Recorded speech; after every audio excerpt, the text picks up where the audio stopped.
Assalamualaikum warahmatullahi wabarakatuh. Salam sehat untuk kita semua. Semoga kita semua selalu mendapat lindungan Allah Subhanahu wa Ta'ala, ya.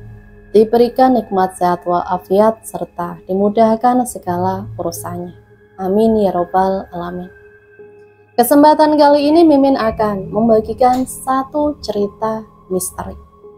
Cerita misteri kali ini tentang ilmu hitam yang sangat ditakuti oleh para ibu-ibu. Seperti apa ceritanya? Mari kita mulai.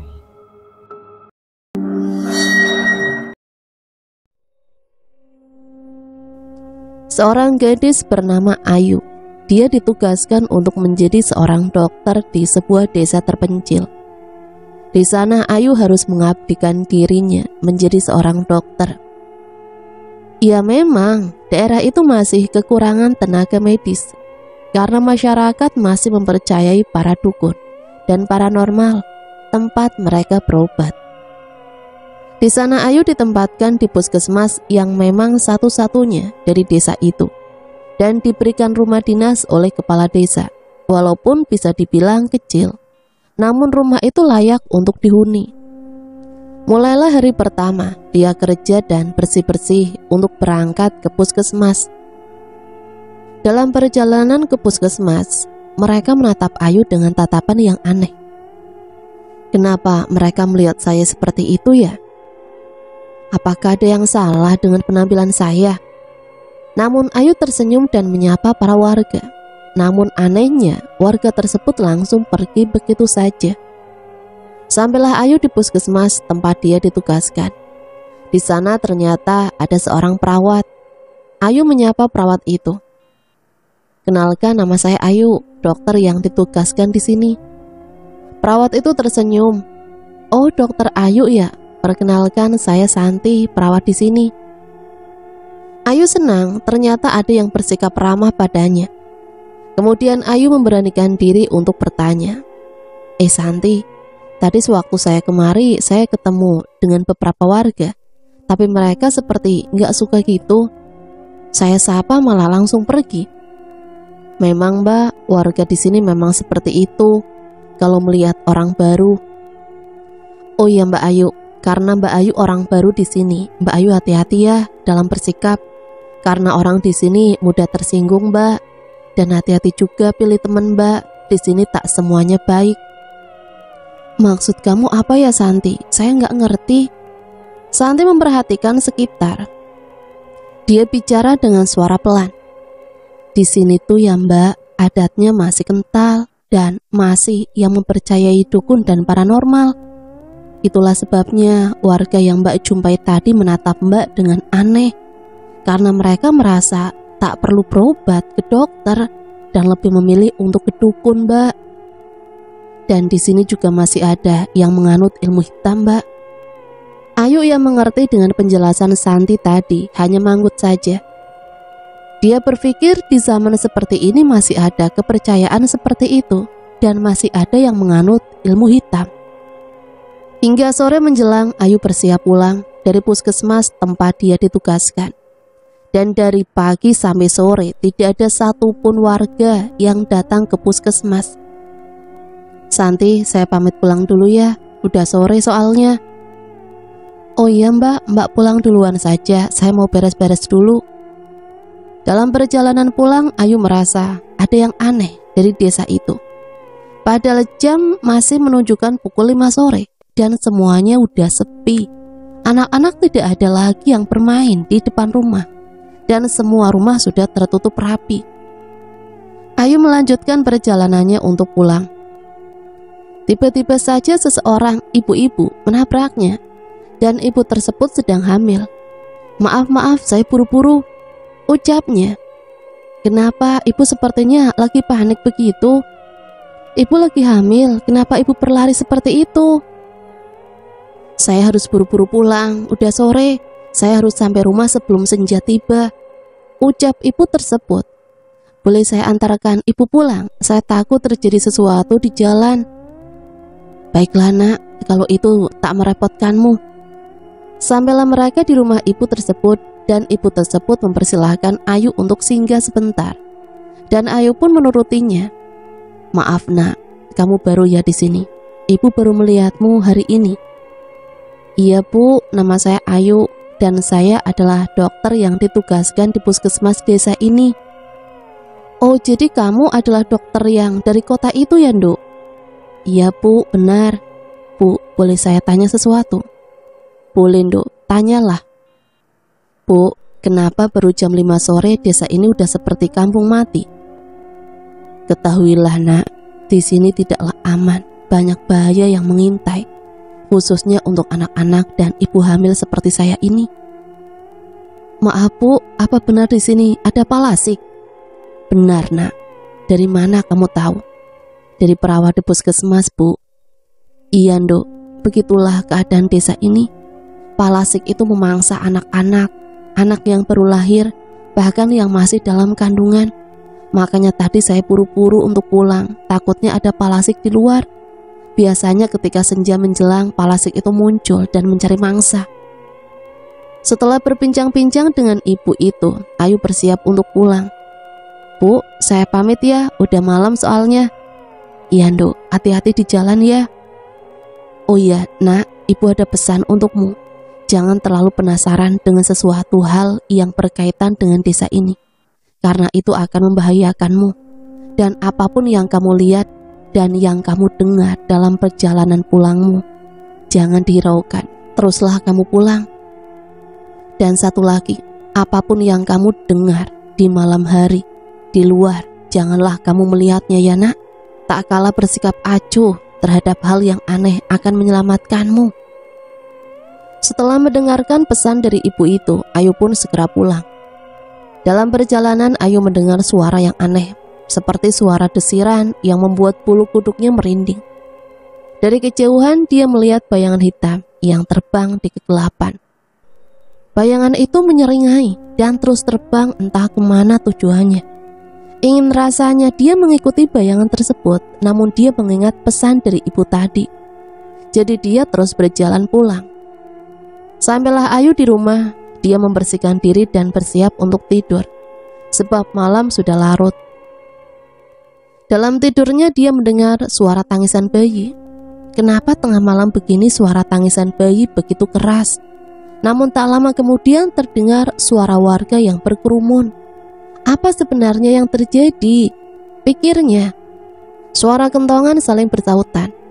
Ayu pun keluar dari rumahnya dan benar saja, banyak warga yang berlarian sambil membawa kentungan, khususnya kaum bapak-bapak. Ayu yang penasaran pun bertanya kepada salah satu warga di sana. "Ada apa ya bapak-bapak? Kenapa banyak warga yang berlarian?"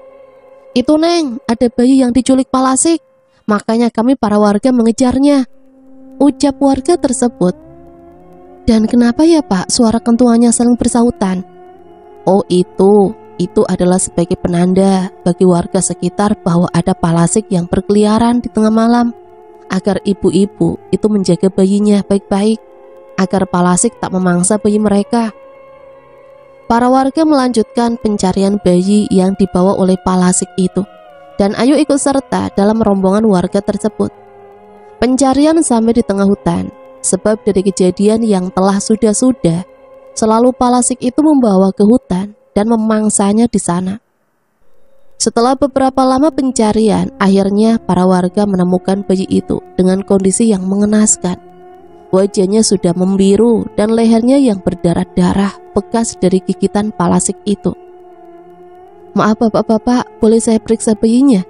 ucap Ayu. "Baiklah Neng, silakan." Ayu mendekat ke arah bayi itu dengan langkah yang gemetar. Mulai diperiksalah keadaan bayi itu. Namun beberapa detik selanjutnya, dia diam terpaku. "Bayi ini sudah meninggal dunia bapak-bapak," ucapnya dengan lesu. Orang tua bayi itu menangis histeris saat tiba di lokasi dan bayi mereka telah tiada. "Ayo kita bawa kembali ke desa dan kita kuburkan dengan layak malam ini juga," ucap salah satu warga. Ayu melihat ada seseorang yang menatap mereka dari kejauhan. Orang itu bersembunyi di balik sebuah pohon. aneh sekali orang itu, pikirnya. Namun selanjutnya Ayu kembali melihat ke arah sana dan orang itu sudah tidak ada. Cepat sekali menghilangnya, ucapnya dalam hati. Apakah dia palasiknya? Pikir Ayu. Setelah bayi malang itu selesai dikuburkan, semua warga pulang ke rumahnya masing-masing. Dan Ayu pun juga bersiap untuk pulang. Namun di antara banyaknya kerumunan warga, banyak yang berbisik-bisik tentang bayi yang baru meninggal itu. Kasihan ya bayi, dia jadi korban palasik. Iya, orang tuanya pasti kehilangan banget, mana bayinya semata wayang lagi. Nanti pasti ada kehebohan lagi. Lihat aja, besok pagi makam bayi itu akan ditemukan, digali, dan kain kafannya hilang. Iya, kampung kita udah gak aman ya. Ayu yang mendengar itu bergidik ngeri. Maaf ibu-ibu, saya mendengar ucapan ibu tadi. Apakah itu benar dan sering terjadi? Iya Neng, memang begitu kejadiannya. Setiap bayi atau anak-anak ada yang meninggal karena palasik. Keesokan harinya makam itu akan ditemukan dalam keadaan digali dan kain kafannya akan hilang. Terus pelakunya nggak pernah ditemukan, Bu? Enggak Neng, masalahnya kejadiannya itu di saat para warga sudah terlelap dan orang itu punya ilmu hitam yang kuat. Dan kain kafan itulah yang digunakan untuk meningkatkan ilmu hitam palasik tersebut. Ya sudah, kami pulang dulu ya, sudah larut soalnya, ucap warga tersebut. Setelah warga itu pergi, Ayu terus berjalan ke arah rumahnya sambil kepikiran apa yang dikatakan warga itu apa benar. Kalau benar, itu harus segera dituntaskan. Akhirnya sampai juga di rumah. Hari ini banyak kejadian yang di luar logika. Ayu membersihkan diri dan bersiap tidur. Dalam tidurnya Ayu bermimpi berada di tempat yang begitu gelap dan hembusan angin yang sangat kuat. Ayu berjalan menyusuri jalan yang gelap. Tempat apa ini? Pikirnya.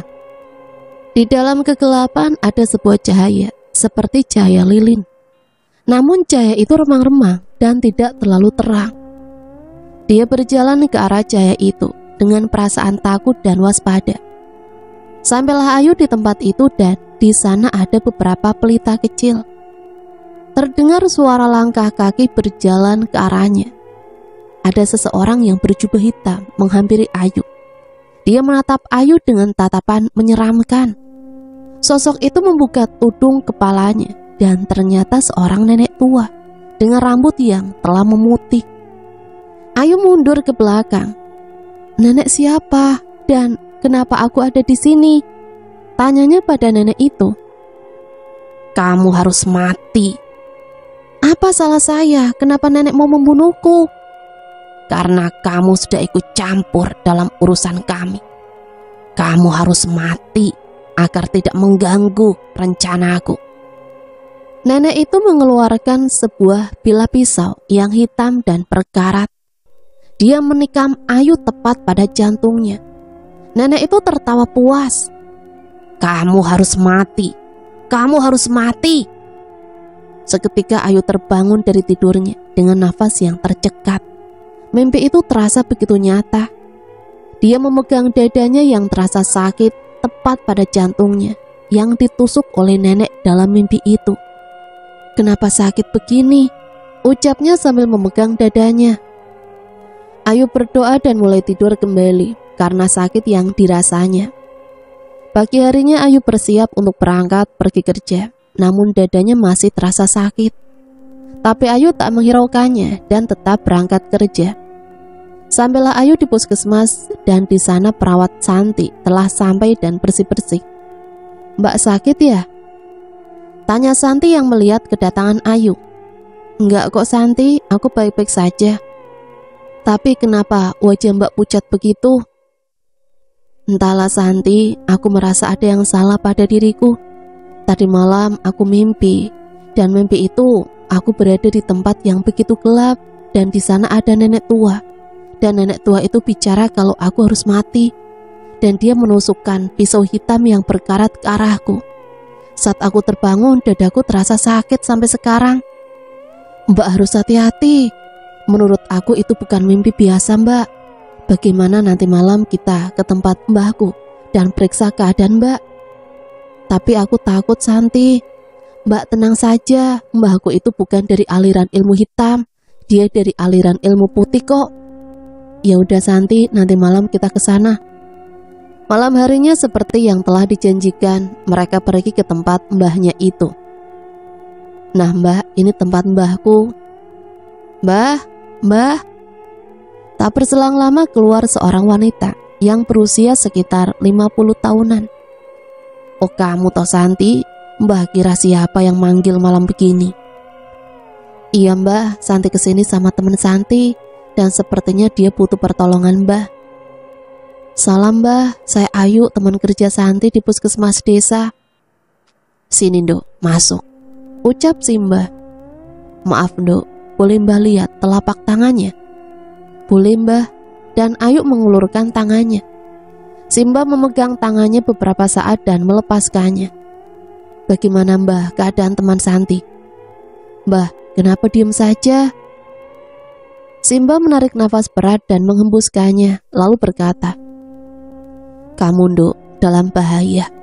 Ada seseorang mengirimu ilmu hitam, dan ilmu hitam itu akan menyiksamu secara perlahan. Nduk, apa kamu pernah mengalami sesuatu? Iya Mbah, kemarin malam saya mimpi. Saya berada di tempat yang begitu gelap, dan di sana ada nenek tua, rambutnya telah putih semua, dan dia menginginkan saya mati, dan menancapkan sebilah pisau hitam perkarat di jantung saya. Dan sampai sekarang, dada saya masih terasa sakit Mbah. Si Mbah terdiam sebentar. Ini berat Nduk, ilmu hitam yang menyerangmu sangat kuat. Itu kiriman dari ilmu palasik. Ilmu palasik itu berada di level tinggi Nduk. Apa tidak ada yang bisa menolong teman saya Mbah? Tanya Santi. Jalan itu pasti ada, namun akan sedikit sulit dan Nak Ayu harus berusaha juga melawan. Simba berlalu sebentar dan beberapa saat muncul lagi dengan memegang sebuah tasbih. Ini Nduk, ambillah, Mbah berikan ini untukmu. Ini akan sedikit membantumu. Terima kasih Mbah. Terus apa yang harus saya lakukan Mbah? Begini Nduk, untuk malam ini kalian menginaplah di sini. Mbah akan membuat ramuan untuk mandimu besok pagi. Itu akan sedikit menghambat ilmu hitam yang bekerja di dalam dirimu Nduk. Baiklah Mbah, ucap mereka berdua. Mbah, kok kita dibangunkan subuh-subuh sih Mbah? Kan cuacanya dingin. Justru menjelang subuh itu bagus mulai pengobatannya. Mana Cah Ayu, temanmu itu? Ayu di sini Mbah. Apa yang harus Ayu lakukan Mbah? Sini mendekat ke arah Mbah, dan kamu lihat ramuan yang ada dalam baskom kecil itu. Nah, kamu lumuri ke pundak kepala. Nah, kamu lumuri ke puncak kepala, telapak tangan dan telapak kaki. Setelah itu, mandikan air dalam baskom besar itu seluruh badanmu. Dan jangan lupa berdoa kepada Sang Pencipta dan memohon kesembuhan padanya. Iya Mbah, Ayu lakukan sesuai perintah Mbah. Tapi maaf Mbah, kalau boleh tahu ramuan apa ini Mbah? Kamu tenang saja Nduk, ini hanya ramuan dari daun bidara, dan air itu berasal dari mata air yang masih asri. Baiklah Mbah. Santi, kamu temani temanmu di sini, Mbah mau ke dalam dulu sebentar. Mulailah Ayu melakukan apa yang disuruh Mbah tadi. Dingin sekali airnya Santi, Mbak jadi kedinginan. Lanjut aja Mbak, mudah-mudahan ini bisa membantu Mbak agar terhindar dari gangguan ilmu jahat. Mbak, itu mbahku datang Mbak. Bagaimana Cak Ayu? Sudah selesai mandinya? Udah Mbak, Ayu udah siap. Ini airnya dingin banget Mbah. Gak apa-apa Cu. Dan sekarang kamu ganti baju dan baju kamu itu rendam sama air bidara tadi. Dan sekarang giliran kamu Santi. Dalam penglihatan Mbah, kamu ketempelan ilmu hitam itu. Santi juga Mbah. Santi kira Santi gak perlu ikut, karena Santi gak merasakan ada yang salah pada diri Santi Mbah. Lakukan saja, ini untuk kebaikanmu juga. Iya Mbah, Santi nurut aja deh. Jam telah menunjukkan pukul 8 pagi. Mereka bersiap-siap untuk pulang, karena tugas mereka tidak bisa ditinggalkan lama. Mbah, Ayu sama Santi pamit pulang ya. Bentar dulu Cak Ayu, Mbah ada sesuatu untuk kalian. Apa ini Mbah? Untuk Santi juga ada? Ada Nduk. Ini pakailah gelang tasbih ini di tangan kanan dan selalu berserah diri kepada Sang Pencipta. Karena hanya dialah tempat untuk mengadu semua kesulitan. Nah, ini untukmu Cak Ayu. Pakaikan juga gelang tasbih ini di tangan kananmu. Jangan biarkan pikiranmu kosong, karena di saat pikiranmu kosong, pada waktu itulah kamu akan mudah terserang oleh ilmu hitam itu. Makasih Mbak atas bantuan dan nasihatnya. Kami pamit dulu dan doakan kami selamat sampai tujuan Mbak. Iya Nduk, hati-hati di jalan dan sering-seringlah datang ke sini.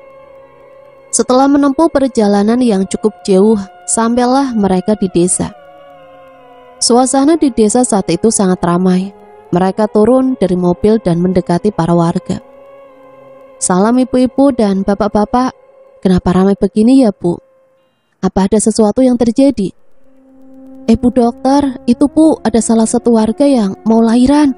Tapi dukun beranak tidak ada karena dia tidak ada uang untuk ke dukun beranak. Maaf ibu-ibu, bisa antarkan saya ke sana? Ayo dokter, saya antar. Setelah berjalan tak terlalu jauh, ini Bu dokter rumahnya. Iya Bu, makasih ya Bu. Bagaimana kondisi istrinya Pak? Apa sudah lahiran? Kamu siapa? Saya baru lihat kamu di sini. Perkenalkan sebelumnya Pak, saya dokter yang ditugaskan di puskesmas desa. Dan kalau diizinkan saya mau membantu istri Bapak lahiran. Tapi Bu dokter, dukun beranaknya nggak ada. Saya bisa membantu kok Pak. Jadi nggak perlu nunggu dukun beranak dulu. Kasihan ibu dan anak Bapak, mereka harus segera ditolong Pak.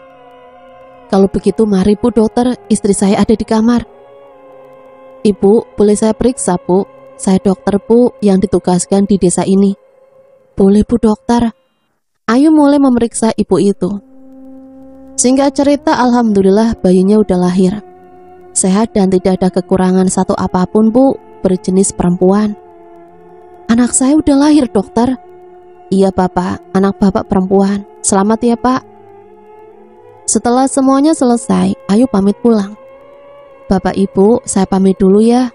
Tapi kalau Bapak Ibu mengizinkan, besok saya datang lagi untuk pemeriksaan pasca melahirkan. Terima kasih Bu dokter. Tapi Bu, kami tak punya uang untuk membayar Bu dokter. Tidak apa-apa Bapak Ibu, saya ikhlas menolong. Kalau begitu saya pamit dulu. Baru saja Ayu ingin melangkahkan kaki keluar, terdengar suara keramaian di luar.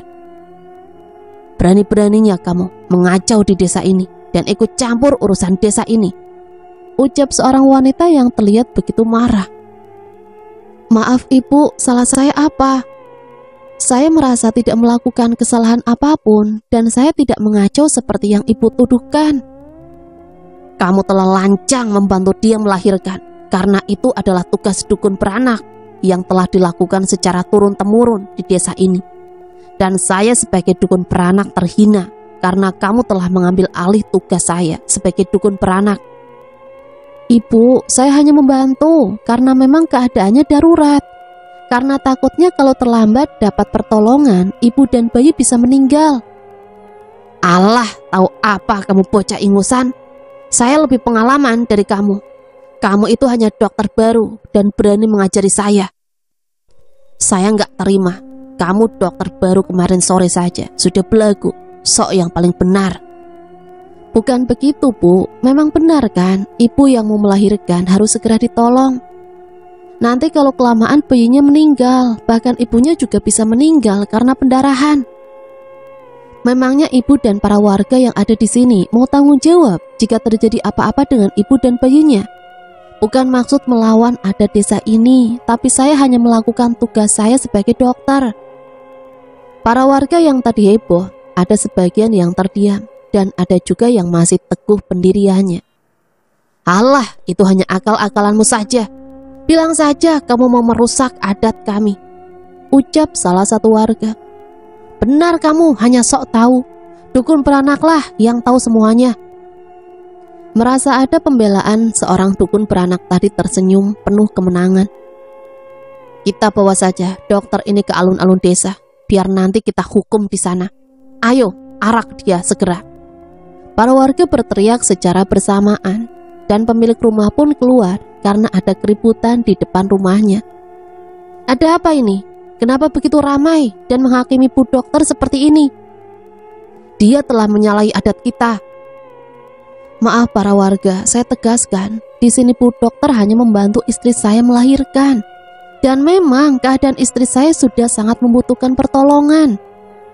Kau juga Karso, kenapa tidak datang ke dukun beranak dan malah ke dokter ini?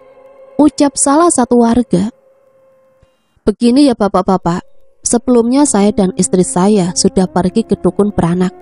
Tapi ibu ini, ucapnya sambil menunjuk dukun beranak itu, tidak mau membantu dan menolong saya karena saya tidak punya uang untuk membayarnya. Dan kami telah memohon kepadanya dan dia mengusir kami. Dan ada warga juga yang menyaksikannya. Dan untungnya seorang warga memberitahu Bu Dokter dan Bu Dokter mau membantu tanpa biaya apapun. Warga yang protes terdiam karena ucapan Bapak Karso tadi. Kini warga memandang dukun beranak tadi dengan tatapan sinis. Ternyata ibu masalahnya dan malah memprovokasi kami ke sini. Salah satu warga angkat bicara. Iya, ternyata ibu hanya mau menolong orang yang punya uang saja. Ibu memang tak punya hati. Orang kesusahan, ibu tak mau menolong dan malah marah-marah di sini. Ucap warga yang geram dengan perbuatan dukun beranak itu. Merasa disudutkan karena tak ada yang berpihak kepadanya, dukun beranak itu beranjak pergi. Kalian akan menyesal berpihak ke dokter itu. Saya akan laporkan semua ini kepada Mbah Suroso. Dan kalian akan tanggung akibatnya. Lalu dukun beranak itu pergi. Gawat, pasti Mbah Suroso murka pada kita. Tapi memang ibu dukun beranak itu yang salah. Tapi kita akan dalam bahaya jika mengusik orang-orang Mbah Suroso. Ini karena dokter itu telah membuat kita dalam bahaya, ucap salah satu warga. Maaf bapak-bapak, saya nggak bermaksud untuk membuat keadaan seperti ini. Karena memang kondisinya mendesak. Iya, Bu Dokter nggak salah. Dia hanya menyelamatkan istri dan anak saya. Kalau terlambat sedikit, nggak tahu bagaimana nasib istri dan anak saya saat ini. Kalau boleh saya tahu Mbah Suroso itu siapa? Dan kenapa bapak-bapak takut kepadanya? Begini Bu Dokter, Mbah Suroso itu adalah seorang ketua adat di sini. Dan dia seorang paranormal, atau yang sering disebut dukun. Dan Mbah Suroso mempunyai ilmu yang kuat dan penganut ilmu hitam. Setelah mendengar perkataan warga tadi, Ayu sedikit khawatir dengan para warga yang ada di sini dan juga keluarga Bapak Karso. Ya sudah Bu Dokter, kami pamit dulu. Hari mulai senja dan kami harus segera pulang. Dan untuk kamu Karso, segera masuk dan pastikan semua pintu dikunci dengan baik. Dan jaga anakmu yang baru lahir, jangan sampai dia jadi korban palasik. Dan jangan lupa Karso, segera kuburkan ari-ari anakmu sebelum senja menjelang.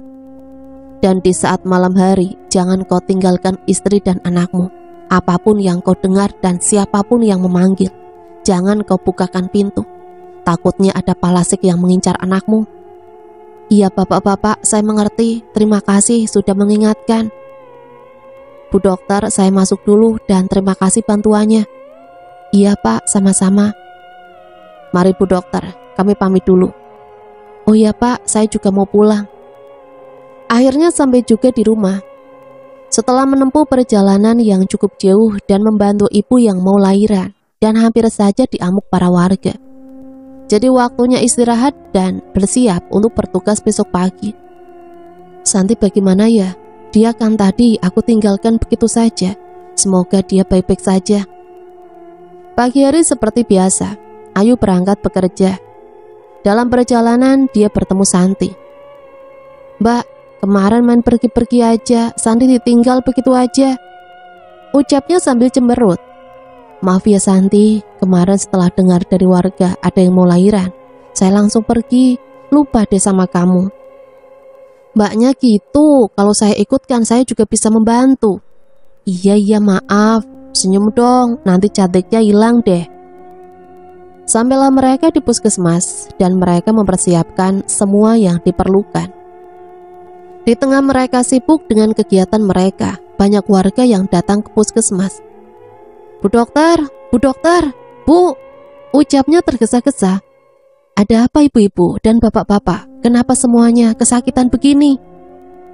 Gak tahu Bu Dokter, tiba-tiba saja kami sakit perut dan muntah. Dan gejala kami sama semua. Ya Bu Dokter, anak-anak juga bergejala yang sama. Ayo ibu-ibu dan bapak-bapak duduk dulu dan bergantian masuk ke ruang pengobatan. Dan anak-anak yang sakit bisa dibaringkan di brankar yang tersedia. Kamu Santi, siapkan peralatannya. Iya Mbak. Setelah melakukan pemeriksaan secara menyeluruh dan benar, penyakit mereka sama semua. Dan Ayu sedikit bingung, kenapa semua bergejala sama? Jadi kami kenapa dok? Iya dok, sakit apa kami ini dok? Begini ibu-ibu, bapak-bapak, ini adalah gejala keracunan makanan. Itu yang menyebabkan bapak dan ibu muntah-muntah. Tapi kami tidak mengkonsumsi hal yang aneh-aneh Bu Dokter. Iya kami juga, kami hanya memakan makanan biasa, kenapa kami bisa keracunan? Begini saja, ibu bapak saya berikan obat. Dan nanti pulang dari sini saya akan meninjau ke rumah bapak ibu dan melihat di mana sumber yang membuat warga keracunan. Baik Bu Dokter, kami permisi dulu. Aneh ya Mbak, semuanya keracunan dengan gejala yang sama. Mungkin ada yang salah dengan apa yang mereka konsumsi. Kalau sumber air minum para warga di mana Santi? Oh itu Mbak, biasanya para warga mengambil air dari aliran mata air yang ada di desa ini. Apa air itu persis Santi? Persis Mbak, sebelumnya para warga juga ambil air dari sana dan pepek saja. Baru ini kejadian keracunan massal. Emang kenapa ya Mbak? Saya kira air itu tercemari sesuatu dan itu penyebab keracunannya. Ya udah Mbak, nanti sore kita ke sana ya. Setelah sore hari mereka pergi ke aliran mata air itu dan tampak ada yang aneh dengan air itu. Apa memang seperti ini keadaan airnya Santi? Tidak Mbak, biasanya airnya bersih, jernih dan tidak ada gelembung-gelembung kecil seperti ini. Kalau begitu, kamu ambil sampel air biar besok kita cek di laboratorium. Dan sekarang kita ke rumah-rumah warga dan cek keadaan warga. Jangan-jangan ini amukan dari Mbah Suroso karena kita menentangnya, ucap warga setempat.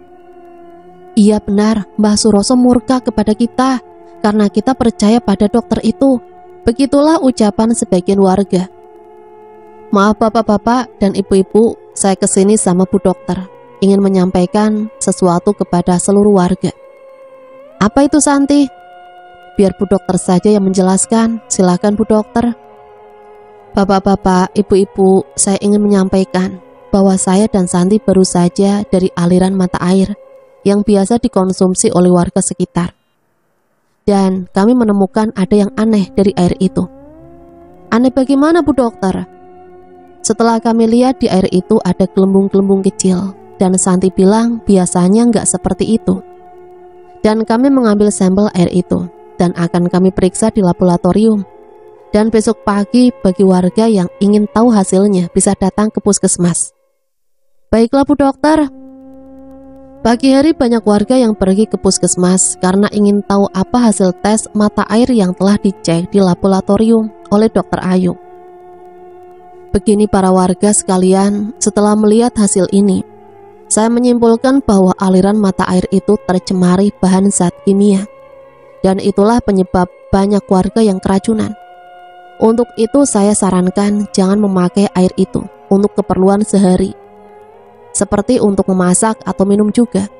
Dan saya telah memberitahukan ini pada aparat desa agar mengeluarkan perintah larangan dalam jangka waktu 2 hari ke depan. Lalu bagaimana kami dokter? Kami warga menggunakan aliran itu untuk sehari-hari. Kalau aliran mata air itu tidak bisa kami gunakan, lalu kami harus mencari air kemana? Sebab hanya itu mata air yang ada di desa ini. Para warga tidak usah khawatir. Untuk sementara warga akan menggunakan air bersih dari mobil tangki air yang akan kita siapkan hari ini. Berarti kami harus bayar ya?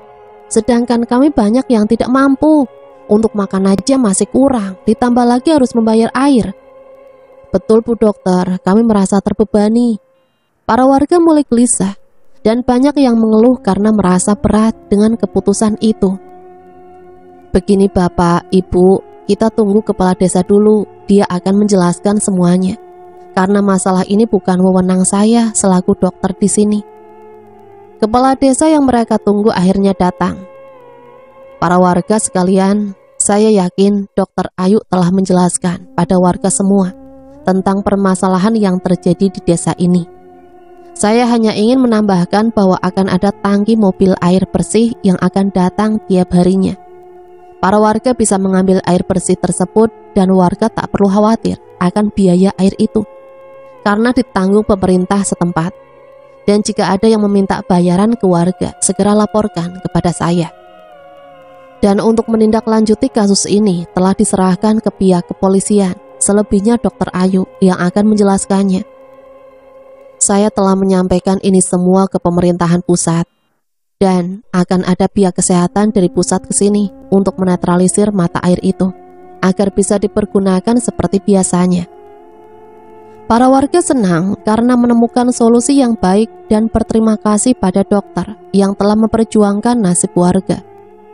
Kami selaku warga di sini mengucapkan terima kasih pada Bu Dokter yang telah peduli kepada warga di sini, dan kami senang memiliki dokter yang baik di sini.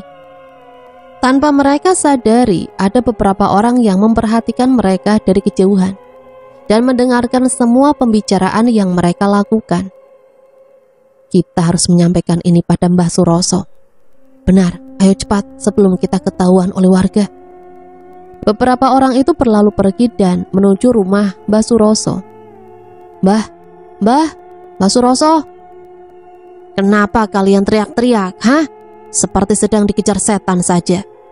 Begini Mbah, kami akan menyampaikan bahwa dokter baru itu telah mengetahui bahwa mata air itu telah kena racun. Dan para warga pun juga tahu atas penjelasan dokter baru itu, Mbah.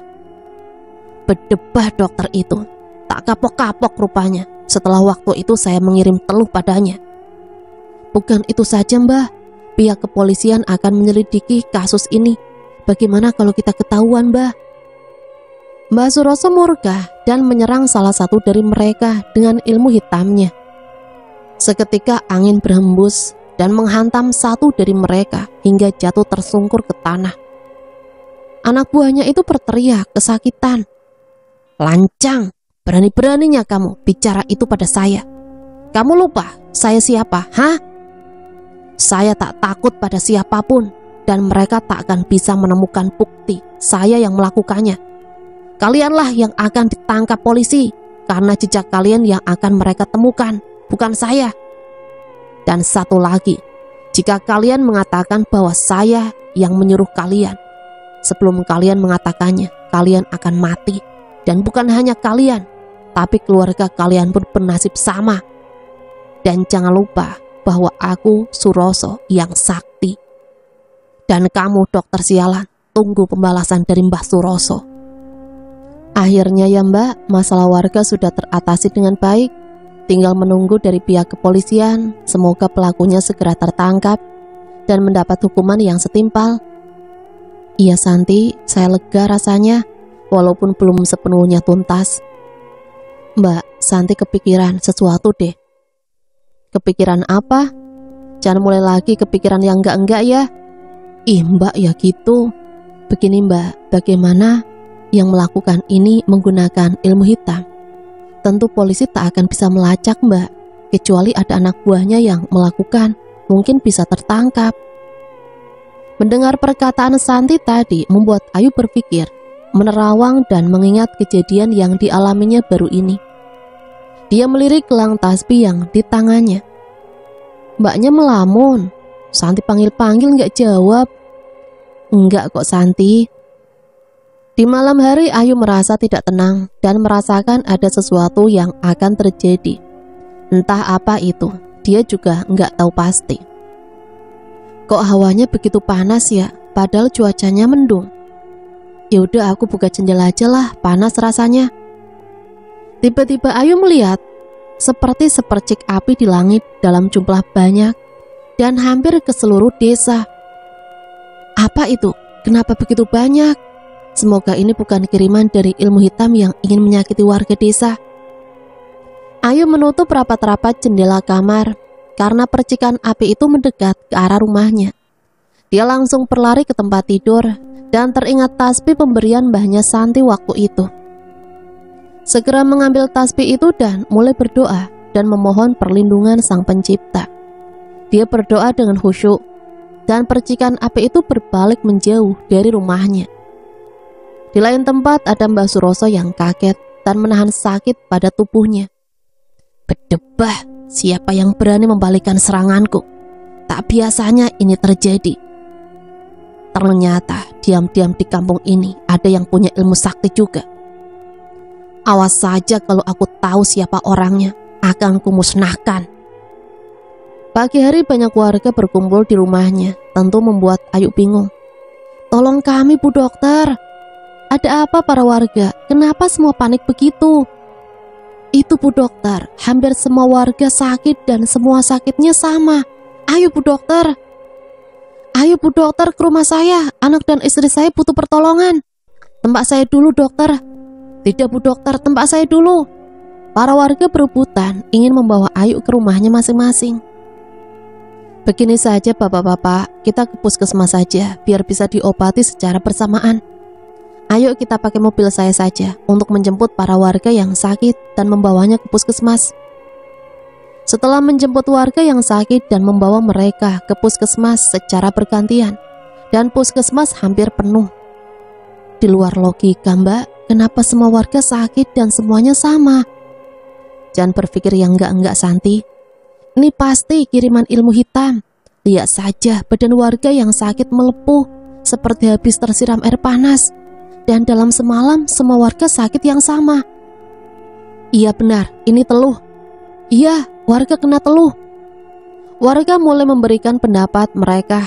Dan memang kejadian ini di luar nalar manusia biasa. Aku merasa ini semua tidak beres dan ada sesuatu yang terjadi. Apa ini dari percikan api yang aku lihat tadi malam? Batinku. Bagaimana ini Bu Dokter? Warga kesakitan dengan semua ini. Setelah mengantar warga ke rumah masing-masing, aku mulai berpikir sendiri. Benarkah ini kiriman ilmu hitam? Tapi siapa yang tega melakukan hal keji ini? Sehingga menyengsarakan para warga. Mbak memikirkan hal yang sama Santi ya Mbak? Apa maksudmu Santi? Apa Mbak berpikir ini ilmu hitam? Bagaimana ya Santi? Sebenarnya Mbak tidak mau berpikiran hal itu. Tapi semua ini tidak masuk akal. Kenapa semua warga terkena penyakit yang sama? Saya tidak tega melihat warga kesakitan. Andai ini ilmu hitam, bagaimana cara kita mengobatinya? Obat medis tak akan mampu mengobatinya dan hanya bisa membantu meredakan sakitnya. Mbak, aku memikirkan sesuatu Mbak. Dan aku rasa ini bisa membantu warga. Apa Santi? Bagaimana kalau kita kembali ke tempat mbahku Mbak? Siapa tahu mbahku tahu cara mengatasinya. Bagaimana ya Santi? Apa enggak apa-apa kita ke sana? Jika benar ini kiriman orang jahat, dan kalau kita ke sana dan itu diketahui orang itu, apa enggak tambah memperparah keadaan? Nanti kita dikira menentangnya dan melakukan hal yang lebih parah dari ini. Iya juga Mbak, tapi ini harus diselesaikan Mbak. Bagaimana kalau kita ke sana diem aja dan memakai rencana yang bagus? Sini aku bisikin, takut ada yang dengar. Sesuai yang telah direncanakan sebelumnya, akhirnya kami memantapkan hati untuk kembali ke tempat mbahnya Santi. Tapi sebelum itu kami membuat pengumuman pada warga bahwa untuk 2 hari ke depan puskesmas tutup karena dokter akan kembali ke kota. Karena ada urusan mendadak. Ini kami lakukan untuk mengecoh orang yang berniat jahat. Ayo Mbak, Santi sudah siap. Ayo Santi, kita harus bergerak cepat. Nanti malam kita sudah harus kembali agar bisa membantu warga. Iya, ayo Mbak. Setelah menempuh perjalanan, sampailah kami di tempat mbahnya Santi. Mbah, Santi datang Mbah. Santi, jangan teriak-teriak. Tak berapa saat pintu terbuka dan Mbah Santi berdiri di depan pintu. Kamu ini Santi, kebiasaan, gak ada sopan-sopannya sama orang tua. Mbah, kami ingin bertanya sesuatu. Panggil aku Mbah Ipa. Baik Mbah, ayo masuk dulu, kita bicara di dalam. Sepertinya ada yang penting. Kami duduk di ruang depan rumah Mbah Ipa, dan Mbah Ipa menyiapkan kami minum dan sedikit cemilan. Ayo diminum dulu, baru kita mulai bicara. Setelah selesai minum dan memakan cemilan yang dihidangkan, Mbah Ipa menghampiri kami. Jadi ada masalah apa sehingga kalian jauh-jauh ke sini dan sepertinya sangat serius? Begini Mbah, warga di desa Santi terkena wabah penyakit yang cukup serius. Seperti apa kondisinya? Coba ceritakan sama Mbah. Ini Mbah, warga desa itu kulit mereka memerah dan melepuh seperti terbakar api dan semua gejalanya sama. Setelah Santi menjelaskan pada Mbah Ipa, terlihat Mbah Ipa menutup mata dan seperti menerawang, dan sesaat itu dia menghela nafas berat. Ini teluh. Teluh Mbah. Iya Cak Ayu. Apa yang aku takutkan terjadi. Sepertinya orang yang memiliki dendam pada kalian tahu bahwa kalian berusaha melawan kirimannya waktu itu. Dan dia melakukan hal yang lebih jauh dan ini akan beresiko sangat besar. Lalu kami harus bagaimana Mbah?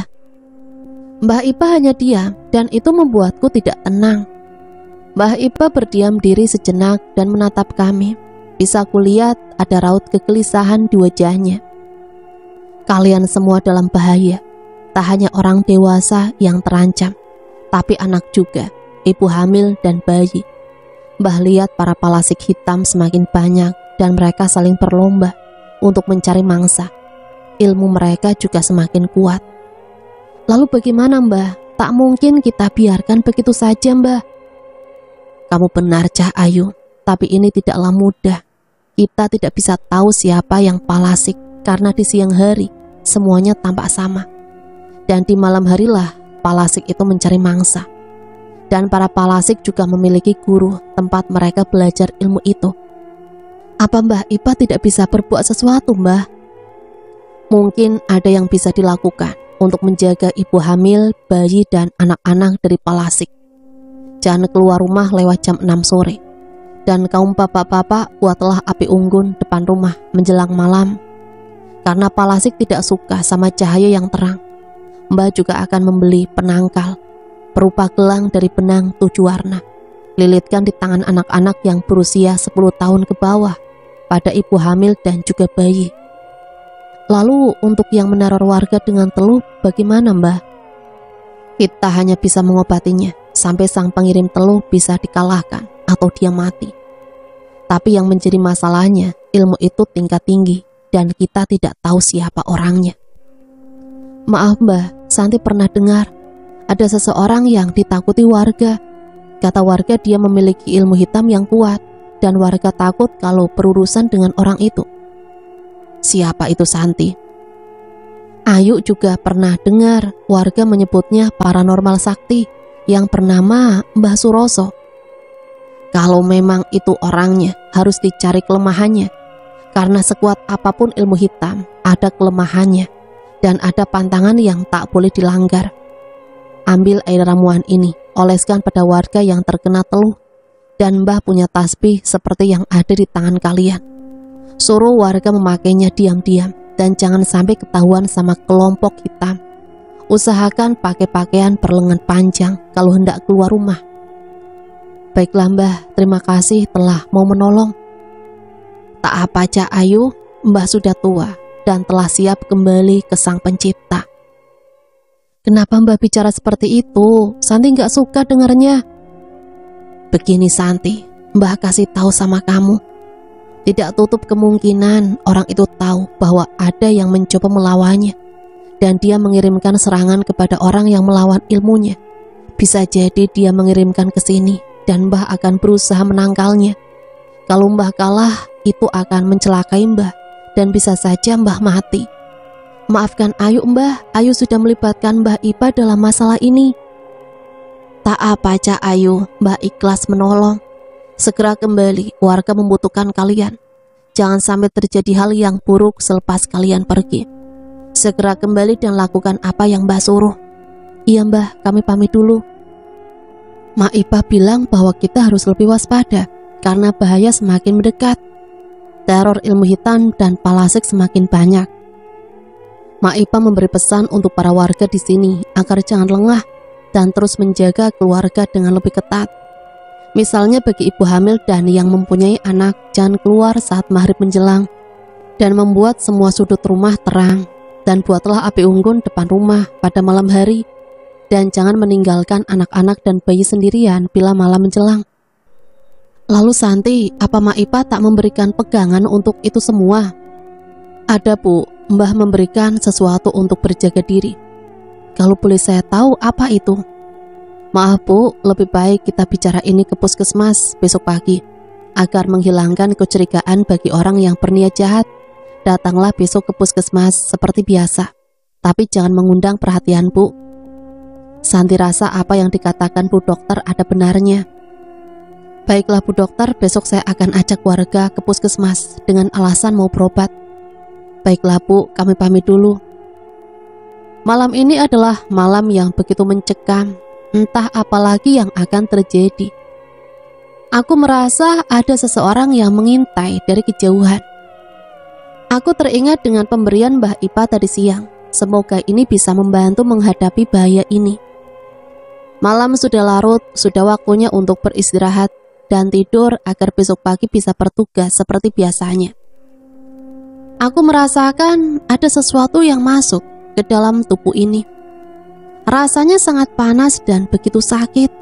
Badan ini terasa ditusuk-tusuk dengan benda tajam. Kepalaku rasanya sakit sekali dan leher ini seperti ada yang mencekiknya. Aku berusaha untuk membuka mata, namun sangat sulit dan bergerak pun terasa begitu berat. Apa ini? Kenapa badanku terasa begitu sakit? Apa yang harus aku lakukan sekarang? Apa ini akhir dari perjuanganku? Aku belum siap jika kembali ke Yang Maha Kuasa. Namun badan ini serasa mati. Setelah berusaha untuk bangkit, akhirnya badan ini bisa bergerak dan aku berusaha untuk duduk. Setelah aku berhasil duduk, merasakan dada begitu sesak dan aku terbatuk karena dada ini begitu sakit. Kaget dengan apa yang terjadi, aku terbatuk mengeluarkan darah hitam, pekat. Namun sakit ini semakin kuat. Lawan itu Cah Ayu, kuatkan hatimu dan bulatkan tekadmu. Jangan biarkan itu menyakitimu. Ku dengar itu suara Mbah Ipa, dan suara itu sudah hilang. Apa yang harus Ayu lakukan, Mbah? Ayu gak kuat, Mbah, ini begitu sakit, Mbah. Namun hening, tak ada jawaban. Teringat akan pemberian Mbah Ipa tadi siang. Meskipun tubuhku rasanya sakit, berusaha untuk melawannya. Aku mengambil air dari Mbah Ipa dan membasuh mukaku dan memercikkan ke seluruh badan. Dan mengambil gelang tasbih yang ada di pergelangan tanganku. Aku mulai bermunajat kepada Sang Pencipta dan membaca doa-doa untuk melawan sakit ini. Pergi dari tubuh ini, aku tak mengizinkan masuk dan kembalilah ke tempatmu berasal. Keluarlah, bantu aku ya Tuhan untuk melawan ini semua. Kepadamu aku memohon perlindungan dan beri aku kekuatan melawan ilmu ini. Terus berdoa dan membaca doa di sela tangan yang terus bertasbih. Dan puji syukur semua telah selesai dan aku merasa tubuh ini sedikit ringan. Di tempat lain seseorang berjubah hitam terpental karena serangannya berbalik ke arahnya. Bocah sialan, berani-beraninya membalikkan kirimanku. Ternyata bocah ingusan itu tak bisa dianggap remeh. Pasti ada seseorang yang berilmu kuat membantunya, sehingga kirimanku bisa dipatahkan. Berdebah, aku akan mencari tahu siapa yang membantu, biar aku musnahkan sekalian. Pagi hari aku menemukan aktivitas seperti biasa dan bersiap-siap ke puskesmas tempatku bertugas. Meski badan kurang sehat karena kejadian tadi malam, tapi harus kuat. Hari ini adalah waktunya menyampaikan pesan Mak Ipa. Aku lirik pantulan di cermin. Merasa kalau sudah rapih, aku bersiap berangkat. Dalam perjalanan aku melihat banyak warga yang telah berkumpul lalu berhenti sejenak. Bagi para warga, pagi-pagi sudah berkumpul mau ke puskesmas. Bu Dokter, iya Bu Dokter. Kalau gitu ikut saja saya sekalian, biar nggak capek jalan kaki, kan hemat waktu. Enggak deh Bu Dokter, takut merepotkan, kami jalan saja sama-sama, sekalian olahraga juga. Baiklah kalau begitu, saya duluan ya. Aku mulai melanjutkan mobilku menuju ke puskesmas dan berharap Santi sudah ada di sana, karena banyak warga yang menuju ke puskesmas. Sampailah di puskesmas, kulihat Santi sudah bersih-bersih di sana. Aku turun dan berjalan menghampirinya. Pagi Santi. Mbak, sudah sampai. Santi, banyak warga yang menuju ke sini. Ini akan sedikit melelahkan. Semoga kamu gak keberatan ya. Enggak kok Mbak, saya senang bisa membantu. Santi menatapku sejenak dan bisa kulihat ada kecemasan di sana. Mbak, baik-baik saja kan? Mbak sakit ya? Enggak kok Santi, aku baik-baik saja. Tapi Santi lihat Mbak pucat loh. Lebih baik Mbak istirahat dulu sebentar sebelum warga datang, biar Santi yang beres-beres dan mempersiapkan semua. Baiklah Santi, terima kasih ya. Mbak ke dalam dulu. Beberapa saat warga telah tiba dan Santi memanggilku dalam ruanganku tempat istirahat. Mbak, warga telah sampai. Apa yang lebih dulu kita lakukan? Baiklah, ayo kita ke depan. Nanti baru kita mulai apa yang lebih dulu kita lakukan. Ayo Mbak, mari Santi bantu. Gak apa-apa Santi, Mbak bisa sendiri kok. Kamu ke depan duluan. Nanti Mbak nyusul ya. Sampai di depan, kulihat Santi sudah berkumpul bersama warga. Aku berjalan menghampiri mereka semua. Baiklah, terima kasih kepada warga yang telah datang ke sini. Saya mengundang para warga untuk datang ke sini karena kami mau menyampaikan pesan Mbah Ipa.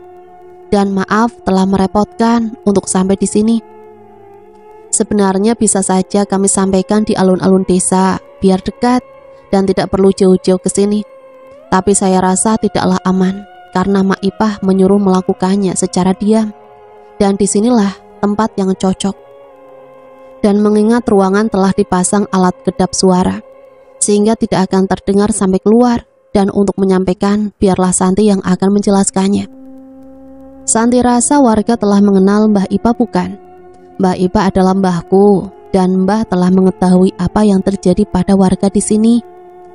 Dan mbahku memberikan sesuatu untuk warga, sekalian untuk menjaga diri, agar terhindar dengan ancaman yang kita hadapi. Mbahku memberikan gelang tasbih ini. Pakailah di pergelangan tangan kalian, ibu hamil dan anak-anak. Pakailah baju lengan panjang, keluar rumah. Dan tutupi gelang ini agar orang yang berniat jahat tak mengetahuinya. Karena ini pesan mbahku.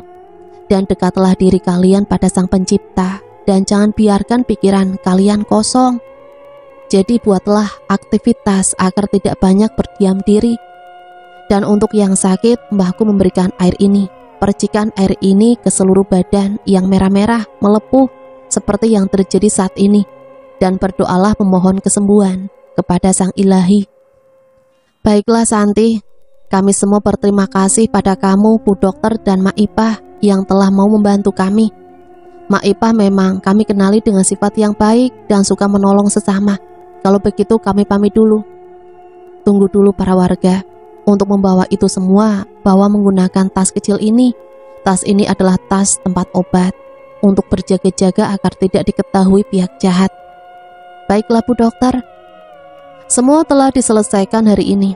Aku beristirahat di kamar karena terasa begitu lelah dan badan yang tidak fit seperti biasanya. Ku dengar keributan dari luar. Keluar kamu, jangan bersembunyi. Kamu yang jahat, jangan pura-pura baik dengan menolong warga. Karena kamu sendiri yang telah melakukannya. Ayo keluar, cepat. Aku keluar dan ada sekitar 10 warga di depan sana. Dan ada Santi juga. Ada apa bapak-bapak? Kenapa berteriak-teriak? Kamu itu seorang penjahat. Kamu pura-pura baik dan menolong warga. Padahal kamu sendiri yang mengirim ilmu hitam dan berlindung dengan kedok seorang dokter. Saya tidak mengerti dengan apa yang kalian katakan. Iya para warga, Santi juga mengenal Bu Dokter. Dan dia bukanlah orang yang jahat. Diam kamu Santi. Dulu sebelum dia datang warga di sini baik-baik saja. Dan setelah dia datang banyak warga yang sakit. Dan itu karena dia penganut ilmu hitam. Itu tidak benar. Saya bukanlah yang melakukan itu semua. Dan saya hanya menolong sebisa mungkin. Bohong, Itu semua bohong. Ayo seret dia ke balai desa dan kita gantung dia agar desa ini aman kembali. Ayo. Tunggu. Terdengar seseorang dari kejauhan dan berjalan menuju kerumunan warga. Dan aku tahu siapa dia. Dia adalah ibu yang suami dan anaknya meninggal tempo hari. Kalian telah salah. Kalian telah memprovokasi dengan hasutan yang jahat. Apa maksud kamu? Iya, saya tahu ada yang memberi hasutan jahat pada kalian. Dan kalian menerima begitu saja tanpa tahu kebenarannya. Apa kebenarannya? Bu dokter bukanlah orang jahat dan dia memang tulus membantu. Dan apa kalian mengenal Maipah? Bukankah dia dulu juga warga di sini? Bukankah Maipah orang yang baik? Iya, kami mengenal Maipah. Memang dia orang yang baik. Lalu apa hubungannya dengan ini semua? Bu dokter dan Mbak Santi hanya menyampaikan pesan Maipah untuk menolong warga di sini. Karena Santi adalah cucu dari Maipah. Aku dan Santi terdiam dengan apa yang dikatakan. Sekarang identitas Maipah telah terbongkar dan aku khawatir akan terjadi hal yang buruk pada Maipah. Setelah perseteruan tadi sore, suasana sedikit tegang. Pikiran ini menjadi kacau dan gelisah akan sesuatu yang akan terjadi. Apakah Mbah Ipah akan baik-baik saja? Jujur saja aku khawatir dengan Mbah Ipah. Takut Mbah Ipah akan kenapa-napa dan terjadi hal yang tidak diinginkan kepadanya. Hari sudah beranjak maghrib, dari kejauhan terdengar suara kentungan bambu. Itu menandakan pasti ada sesuatu yang terjadi. Aku melihat keluar rumah banyak warga yang berlarian sambil berteriak-teriak. Palasik! Palasik! Ada palasik! Ada palasik! Tutup pintu kalian semua dan nyalakan semua obor depan rumah. Begitulah suara warga yang berteriak memperingatkan warga yang lainnya. Aku ikut dalam rombongan warga untuk mengejar palasik itu. Kemana arah palasik itu? Dia lari ke arah hutan, kita harus menangkapnya. Aku terus mendengar para warga yang saling bicara. Sesama mereka, aku pun penasaran karena belum pernah melihat palasik itu secara dekat. Entah seperti apa wujudnya. Dan aku waktu itu hanya melihat bayangannya saja. Bagaimana bapak-bapak? Apa sudah ketemu palasiknya? Belum Bu dokter, para warga masih berusaha mengejarnya. Mengejar palasik memang sedikit susah karena dia terbang, sedangkan kita hanya berlarian di bawah. Ayo kita telusuri jalan ini, itu palasik pasti masih berada di sekitar sini. Nyalakan semua obor kalian agar cahaya lebih terang dan sedikit panas. Arahkan ke seluruh semak-semak dan pepohonan. Dan buat api unggun di beberapa tempat agar palasik tak bisa kabur. Maaf bapak-bapak, memangnya bagaimana wujud asli palasik? Nanti kalau tertangkap, Bu dokter bisa lihat sendiri wajahnya. Malam ini palasik itu harus tertangkap karena dia tak akan bisa kabur karena api yang sudah dinyalakan di segala penjuru. Palasik itu tak akan bisa kabur karena dulu Maipah pernah bilang kepada kami warga di sini kalau palasik itu takut sama api. Kalau dekat api dia akan kepanasan dan lebih mudah untuk menangkapnya. Ternyata warga di sini mengenal baik Mbah Ipah. Iya Bu dokter, dulu Maipah adalah orang yang dituakan di desa ini dan dia dihormati para warga. Namun ada suatu fitnah yang menyebabkan Maipah diusir dari kampung ini. Sejak itu, kami warga tak lagi tahu di mana keberadaan Maipah. Sampai Bu dokter dan Santi membawa kabar tentang Maipah. Kami bahagia, ternyata Maipah masih mempedulikan kami warga di sini.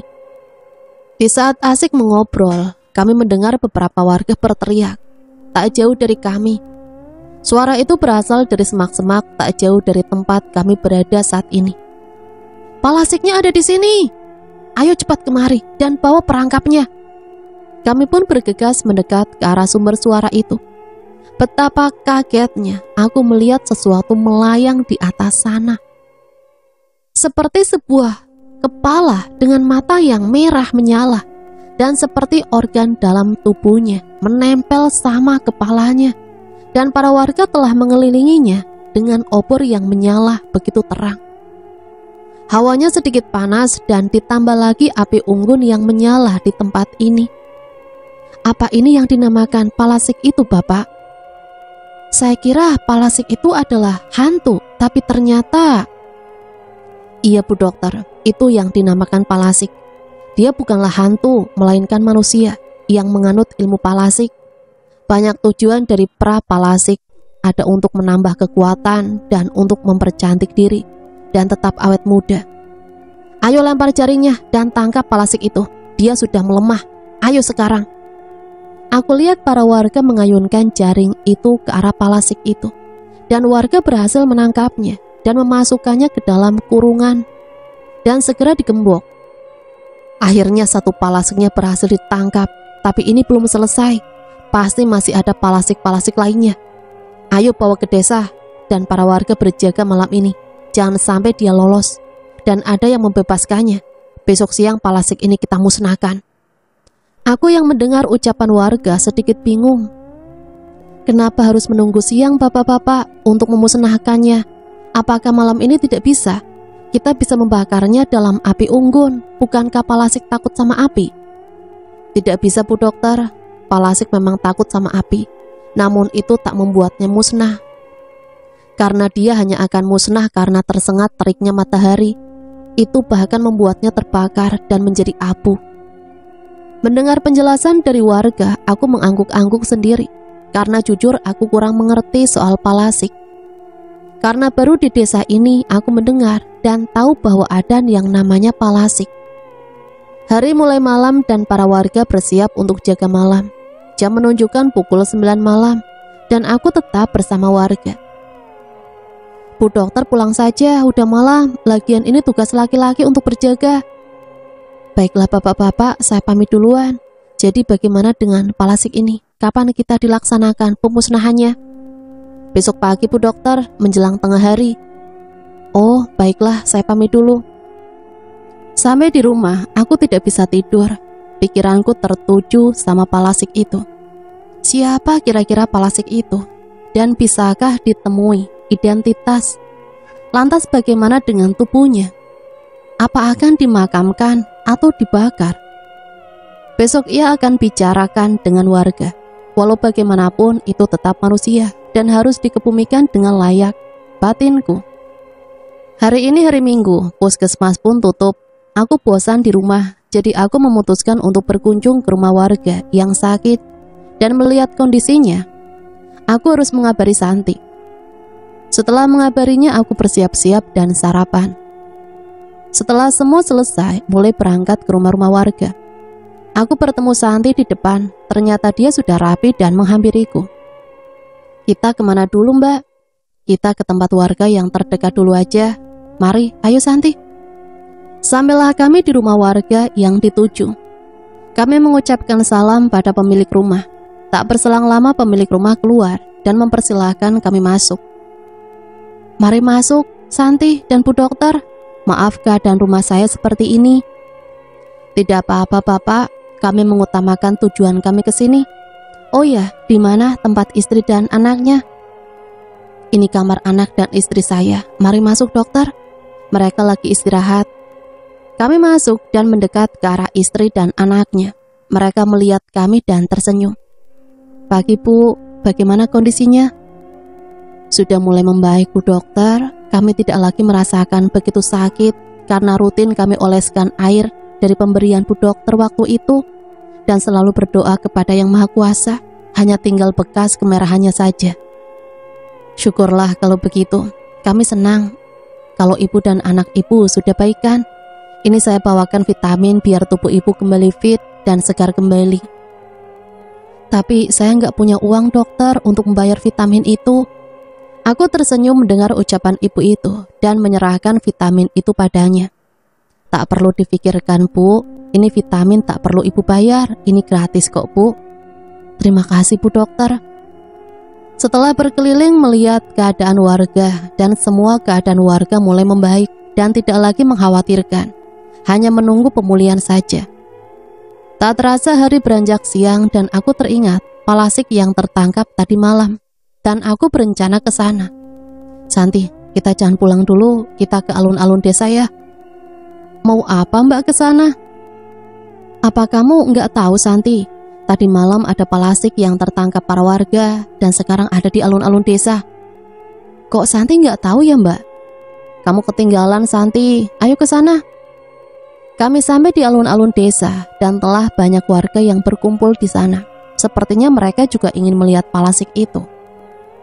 Jeruji besi yang tadi malam tempat palasik sudah digantung di tengah menggunakan beberapa kayu bakar dan ditutupi kain hitam. Matahari mulai terik dan warga melepaskan kain hitam penutup jeruji besi itu. Para warga antusias melihat palasik itu di dalam sana. Palasik itu terus meronta-ronta dan berusaha bebas dari sana. Ditambah lagi matahari sudah panas, tentu saja palasik itu kesakitan. Kami mendengar suara dari palasik itu bergidik ngeri. Suara melengking, mata merah menyala. Jeruji besi tergantung terus bergerak dengan kuat. Karena palasik di dalam terus berusaha untuk keluar, untung tali dan kayu yang digunakan kuat menahannya. Akhirnya setelah hampir setengah jam, palasik itu terbakar dan menjadi abu. Angin berembus sangat kuat. Itu adalah petanda bahwa palasik itu sudah musnah. Tapi ini belum selesai karena baru satu palasik yang tertangkap dan mungkin masih ada lagi. Kami menghampiri para bapak-bapak yang berjaga tadi malam. Lalu bagaimana dengan tubuh palasik itu? Apa sudah ditemukan? Sudah Santi, tadi malam beberapa warga mencari ke rumah-rumah dan berhasil menemukannya. Lalu apa diketahui itu tubuh siapa bapak-bapak? Sudah Bu Dokter, tubuh itu ditemukan di rumah dukun beranak di desa ini. Dan besar kemungkinan itu adalah dukun beranak yang dulu membantu warga melahirkan sebelum Bu Dokter datang. Aku terdiam mendengar ucapan bapak-bapak itu. Pikiranku kembali pada waktu saat itu membantu salah satu warga melahirkan. Dan wanita dukun beranak itu marah-marah karena dianggap lancang menggantikan tugasnya. Terus jasadnya bagaimana Bapak? Jasadnya akan dibakar dan abunya dihanyutkan di sungai. Apa tidak sebaiknya dimakamkan dengan layak Bapak-bapak? Walau bagaimanapun tubuh itu tetap manusia bukan? Tidak bisa Mbak, jasad itu tak bisa dikuburkan. Nanti akan ada orang jahat yang menggalinya dan membangkitkannya dengan ilmu hitam. Dia akan tetap kembali menjadi palasik dan akan lebih ganas. Dulu mbahku pernah mengatakannya, dan jalan satu-satunya memang harus dibakar. Benar Bu Dokter yang dikatakan oleh Santi. Kami juga pernah dengar dulu Mak Ipah mengatakan seperti itu. Baiklah para warga, saya rasa para warga tahu yang terbaik untuk ini. Pembakaran jasad itu mulai dilakukan. Api menyala dengan api yang besar dan membakar jasad itu berubah menjadi abu. Namun HP Santi tiba-tiba berbunyi dan Santi mengangkatnya. Lalu kulihat wajah Santi sedih dan air mata yang berlinang. Aku mendekat ke arahnya. Kamu kenapa Santi? Ada apa? Apa ada sesuatu terjadi? Nah teman-teman, ceritanya sampai di sini dulu ya. Nanti sambung lagi ke part yang selanjutnya. Masih ada satu part lagi. Sampai di sini saya pamit undur diri. Mohon maaf apabila banyak salah kata. Sampai berjumpa kembali di part 2. Akhirul kalam. Wassalamualaikum warahmatullahi wabarakatuh.